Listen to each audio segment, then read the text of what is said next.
One of the world's most accomplished mountaineers, Ueli Steck, has been killed in an accident on Mount Everest.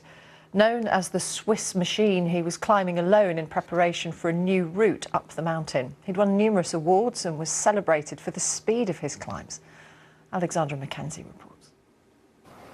Mount Everest, dangerous and daunting, even for the most experienced of climbers. The idea is just climbing from base camp, just on the normal route to Camp 2. Ueli Steck was preparing to tackle a new and particularly difficult route without oxygen. To the top of Everest. I think it's possible, but we don't know, and that's exactly the challenge, and that's exactly the interesting thing. Nobody has done that before, so I think the chance is there that it's possible, but I don't know. So he knew the dangers of Everest. He had reached the summit without oxygen in 2012. In 2015, he climbed all 82 alpine peaks over 4,000 metres in just 62 days. And he conquered the north face of the Eiger in less than 3 hours. Ueli Steck was on Everest to acclimatise when it's thought that he slipped and fell. His body has been recovered and tributes have been paid. He broke amazing records by a mixture of modesty, humility, and great ability, on top of athleticism of the most amazing type. I'll peak again. Pretty cool.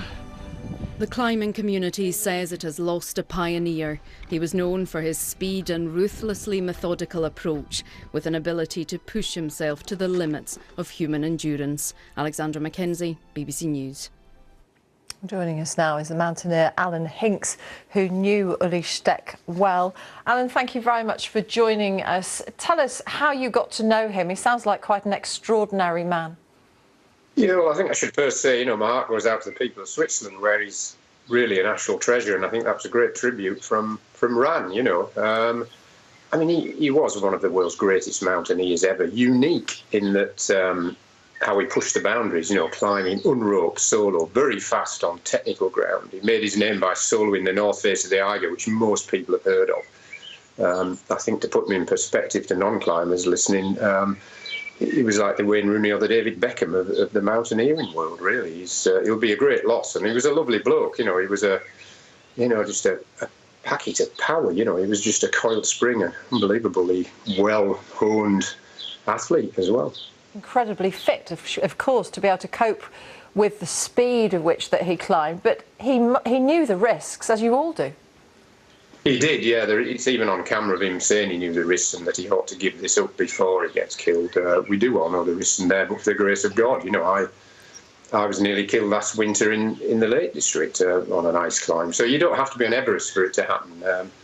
The irony is he wasn't on particularly technically difficult ground where he was killed, which is what often happens to us mountaineers, sadly. Yeah, I mean, psychologists would say we all have a little bit of cognitive dissonance, I guess. He knew the dangers, but he was prepared to accept the risks, and he was an outlier. He was pushing the boundaries of difficulty and what was possible.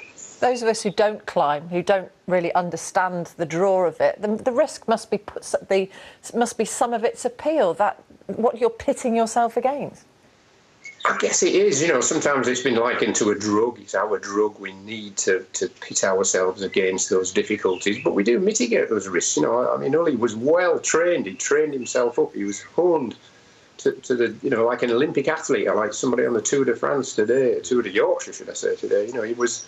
He knew what he was doing, and so those risks were mitigated. He definitely didn't have a death wish. No mountaineer has a death wish. I always say that. We have a life wish, and we climb to live. We don't climb to die. And Ueli was a fellow mountain guide, and he just loved being in the mountains. That's where he was at home. When a member of your community dies like this, what impact does it have on the rest of you?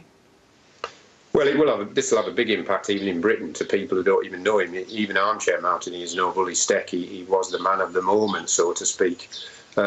It does make you think, it does make you realise your own mortality and it can happen to you. It doesn't put you off, just as, you come across a car crash, sadly, at times, and you still drive your car. So we are very practical, but this is a sad loss. He's a great mountaineer, and it just shows that it can happen to the best of us, It doesn't, the mountains don't take any prisoners, particularly big ones like Everest and K2.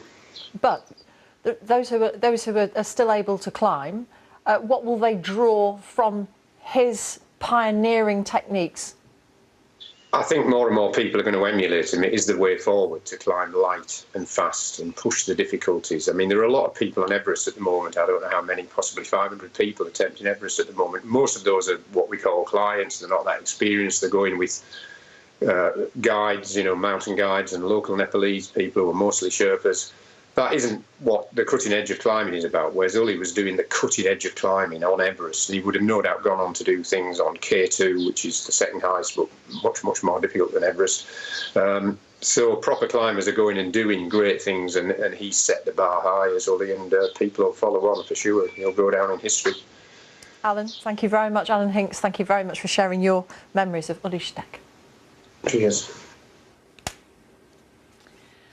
The authorities in the United States say that several tornadoes that hit Texas yesterday evening have left at least 5 people